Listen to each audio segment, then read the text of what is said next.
Hi, today I am going to show you a air pressure experiment. Materials required: a bottle, a straw and a balloon.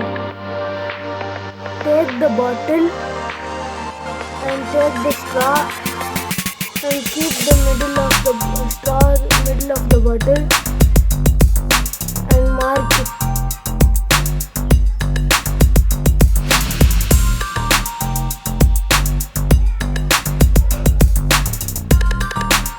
After tracing it, put the hole on the marked place.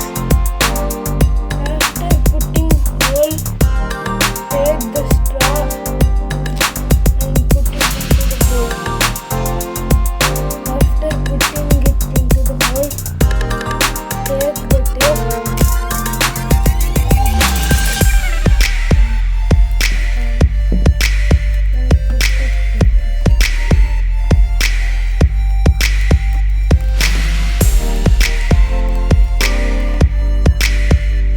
After making like this, fill it with water below the hole.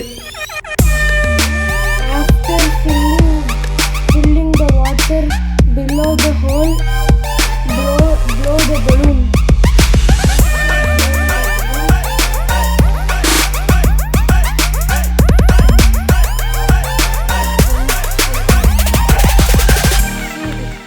Water starts coming.